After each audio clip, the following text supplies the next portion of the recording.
Hi guys, welcome back to my channel. My name is Ksenia. I make videos for people who are going through the family green card process. I'm not an attorney. My videos are based on public information, my own experience, and the experience of my subscribers.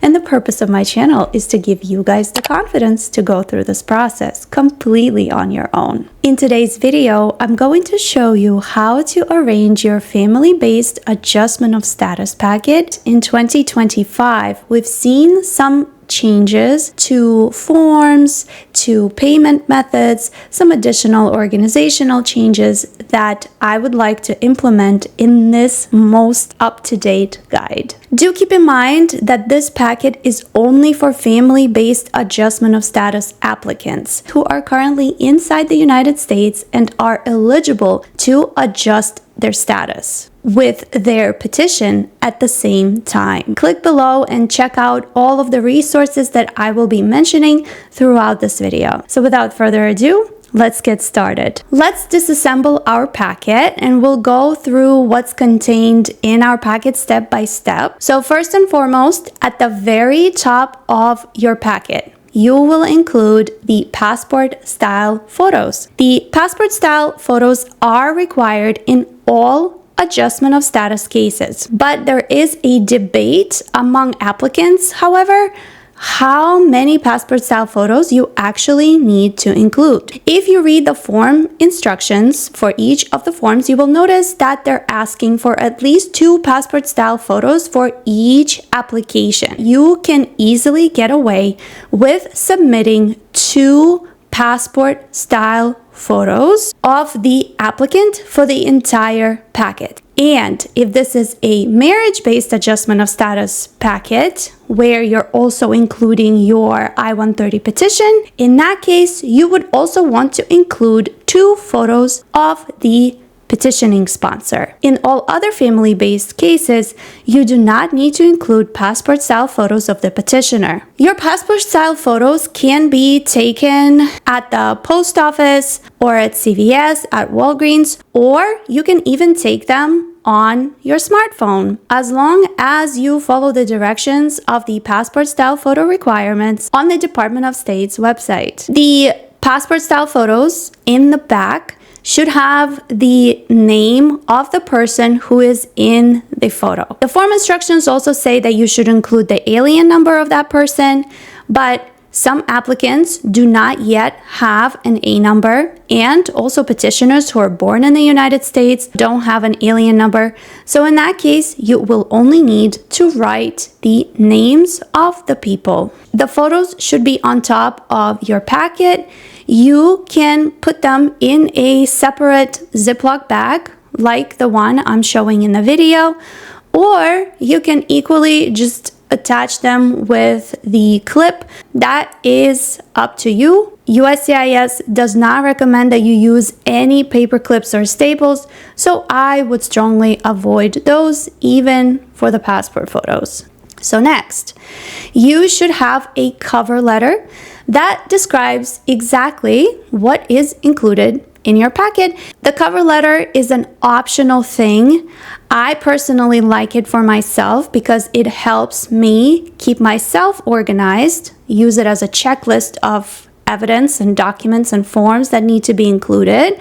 But also a cover letter is a nice way to present your packet to the USCIS officer that lists exactly what you are sending them. I have 2 sample cover letters here on the screen, and you can also access these samples in my shop for free. I will link that below, but one cover letter sample does include the I-130 petition in it. So that is if you are including your petition by mail with this packet. And then the other cover letter sample is for those of you who have already filed your I-130 petition online and are now only sending the adjustment of status and remaining forms by mail. After the photos and the cover letter, you want to include your payment method. This is a huge change that occurred in 2025, and actually it will kick in at the end of October of 2025. Starting October 28th of this year, USCIS will only accept two payment options. That is the Credit Card Authorization Form G1450 or the ACH Transaction Form G1650. So they will no longer be accepting money orders, personal checks, and cashier's checks. Also, you cannot combine the fees for all the applications in one lump sum and submit it only one Form G1450 or only one Form G1650. You must submit a separate payment form for each application you are sending by mail. Also, do not mix and match the 1450 and the 1650. Pick one payment option, either the credit card transaction form or the ACH transaction form, and use that payment method for all of your applications. So as you can see on the screen, I have 4 separate G1450 forms, one for each application I'm filing, or you can also see that I have 4 separate 1650 forms for each application. The payments should be all together, all 4 sheets at the very top of your application. You can put it right after your cover letter, right before your cover letter. So after the payment methods, we can begin putting together our actual applications and evidences. I like to use separator sheets between applications to guide the USCIS officers, like the yellow sheet of paper you see on the screen right now, as long as it indicates what exactly will be included after the separator sheet. So this is the first separator sheet for my forms I-130 and I-130A if you're filing for your spouse. Again, that is for those of you who choose to submit your I-130 by mail with the rest of the forms. If you have already filed these 2 forms online, you will receive an online receipt notice immediately after submitting this petition online. In that case, you do not have to resend the form and the evidence again by mail with your adjustment of status application.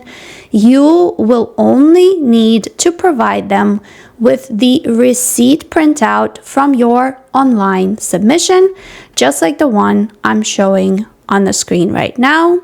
I also included the form G1145, which is an electronic notification form which will allow USCIS to notify you via text and email when they receive your packet and issue you a receipt number. So you can begin tracking your applications online before you even get the paper receipt notice in the mail. Just like with the payment forms, you will need to include a separate G1145 for each application that you are submitting. When putting your forms together, make sure to carefully check expiration and edition dates at the top right and the bottom left corner of the forms. You always must use the most recently available version on the USCIS site. If the form appears to be expired at the time and that is the only form that is available online, of course, that is the form that you will need to use. Also, you will notice that my forms do have a barcode at the bottom of each page. Sometimes when you are editing the forms on your computer, or certain printers will remove the barcode. USCIS is okay with that, as long as you can still see the edition and the page number at the bottom of each page of your application. So Here, I have my I-130 petition with the I-138 for spousal cases. Next, after the two forms, I have the citizenship or permanent residency proof of the petitioner. So in this case, I included the copy of the petitioner's U.S. passport and a copy of their U.S. birth certificate, but you only need one of those as proof of citizenship, or if it will make you feel better, you can include both. But according to the form instructions, you only need to include one of them. Next, I included the marriage certificate copy, and after that, I included the bona fides of the relationship, and that would be for marriage-based cases. If you are interested to see what relationship proof you will need for all other relatives in your case, you can either click the link that I have provided inside the cover letter sample, or go to the I-130 form instructions on pages 6 and 7. You will see what kind of relationship proof you will need for all other relatives. And lastly, I have my photographic evidence, which I also organized in a template. If you're interested in using my template as I'm showing on the screen, you're welcome to purchase it from my shop. You can also organize your photos the way that you personally want to, but if it would make it easier for you, you are welcome to use my template. So after the I-130, the I-130A, and the bona fides, we are going to include the next application, which is the adjustment of status application. As you can see, there's a separator sheet as well. Then I follow it with the electronic notification form G1145, and then the actual form I-485. After the form, I have included proofs that are necessary for this application. I have the birth certificate copy here, followed by a notarized translation. Speaking of notarization, it is not a requirement. However, if you choose to do that, that will make your supporting documentation even stronger. Next, I follow it with a copy of the biographical page of the passport, with the visa page, the I-94 page, which you can easily obtain on the cbp.gov website. And as you can see also, there are other supporting documents that you may need to include that are case specific for you. You will find them in the form instructions of the form I-485. So after the adjustment of status application, I have the affidavit of support, and this time around I decided to include it as a separate part of the packet with its own separator sheet. The affidavit of support entails a lot of additional documentation that can easily be lost, so I do recommend to make it more clear what exactly you're including. And so for this affidavit of support, say if that is the only one you're using from the petitioner, the petitioning sponsor, this is a list of documents. Again, I also listed it out on the separator sheet as well as the cover letter. And then I included the actual form 864, followed with the supporting evidence for this form. Specifically, you will need to once again include the proof of status of the petitioner, whether it is their passport, birth certificate, green card, then followed by the tax returns from either the most recent tax year, all 3 years, with the W-2s for each tax return. In my case, in this file, I'm including the IRS Form 1040 to prove my tax returns, but you may also choose to instead include tax return transcripts. That is your personal choice.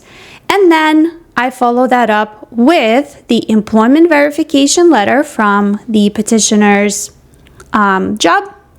And then I follow it with pay stubs from the past 6 months. This is just one pay stub as a sample, but you would want to include as many as 6 months in your packet. So that is the affidavit of support piece of it. But if you are using a joint sponsor or a household member or both, then in that case, as you can see, you can include separator sheets for those additional forms and supporting documents as they are listed on the separator sheet. If you are requesting an exemption from the affidavit of support, I do not have it as a sample in this packet, but you are welcome to check out the cover letter itself. In the cover letter sample, you will see what additional evidence you will need to submit if you are trying to qualify for the affidavit of support exemption. Anytime I mention the affidavit of support, I get a ton of questions about this form. I do recommend that you check out the playlist that I created specifically for this form. I feel like I have become the affidavit of support guru. So if you have any questions, do please check out the videos in that playlist. I worked really hard on those videos. I have a lot of them covering all aspects of this form. If you have additional questions, first do check out the comment section under those videos to see if your question has already been answered. The affidavit of support, all the documentation will go next after the I-485, and the final two applications that are optional, but you may still choose to include them in your file, either both of them or one of them or none of them. And that is employment authorization form, I-765. As you can see, I have a separate sheet for it, followed by the electronic notification form, the application itself, and in this video I did not include the supporting documents in the sample, but based on the separator sheet you will see that you should also follow this form up with the supporting documents. And again, that is the same list that is basically in the cover letter already. And then the last one is the advanced parole application, I-131, and the same goes for this form, the electronic notification, the form itself, and the supporting documents as listed on these separator sheets and the cover letter. You can no longer waive the fee for these forms if you're submitting them with the I-485. Since 2024, these forms do have a fee.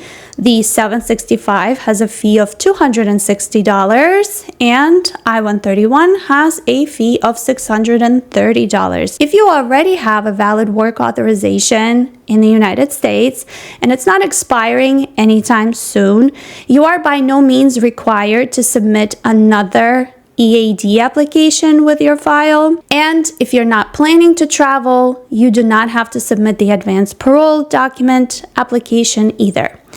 If at any point after sending out your packet you have decided that you actually need those applications, you changed your mind, I do recommend submitting those two applications online. As a follow-up to your adjustment of status packet, you can check out the online application guides on my channel as well in how to submit these forms.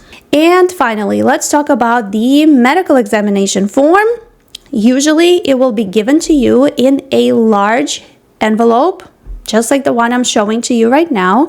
It should remain sealed. Sometimes you will receive your medical exam in a smaller envelope like the other one I'm showing on the screen. If you receive the smaller envelope, I do recommend including it at the top of your packet.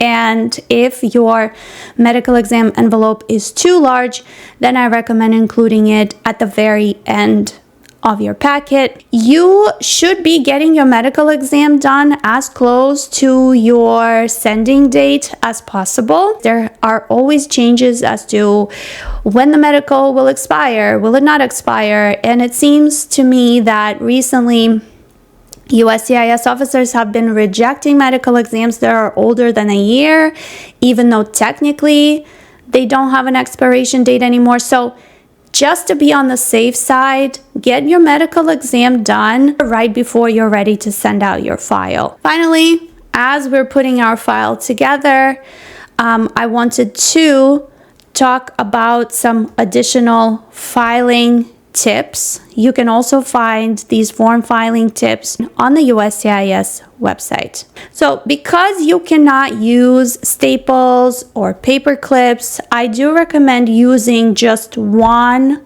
large binder clip like this. You should not be hole punching anything in your forms. Do not staple anything. This time around, I opted out of using sticky tabs at the bottom of your packet. Although it is an acceptable organizational tool, I chose to take them out this time around, and that is why I made detailed separator sheets. And also, by the way, when you download my cover letter sample, the separator sheets are included. Of course, you will need to edit them according to what is in your personal packet. You can print your file in color, but black and white is perfectly acceptable.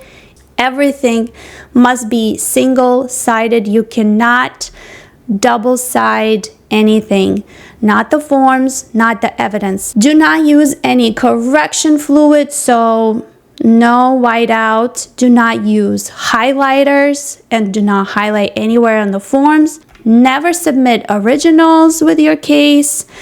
Everything must be a copy. You will be bringing your originals to your green card interview. A lot of attorneys, when putting together your case, specifically the I-130 case, will avoid including the bona fides of your marital evidence and would rather wait until the green card interview to present all of that evidence.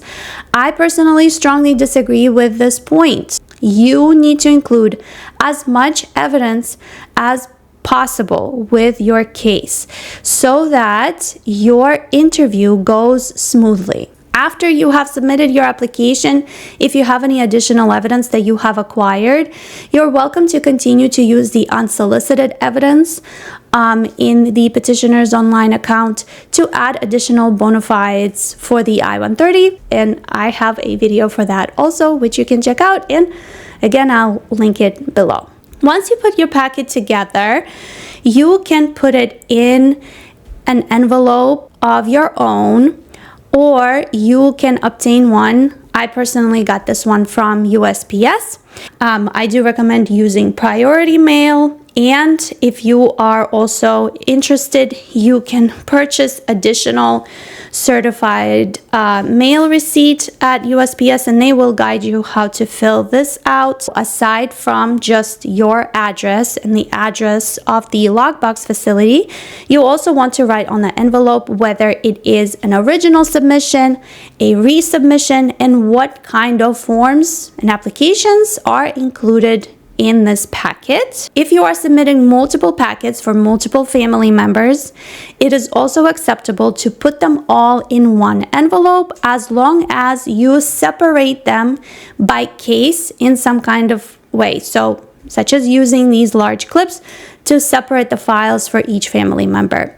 If your packet is too thick and it doesn't fit in an envelope like this, you are welcome to use a box. If you are unsure where exactly to send your packet, you can check out the correct lockbox facility for your case on the USCIS site. I will link the actual lockbox facility locator below. That is pretty much it. This is how you would put together your adjustment of status packet. Any resources, any links that I mentioned in this video will be linked below. If you found this video useful, please give it a thumbs up. Subscribe to my channel if you haven't already. I'm also looking forward to seeing your comments of approvals and successes in your case. And I hope to see you guys in my next video. Bye!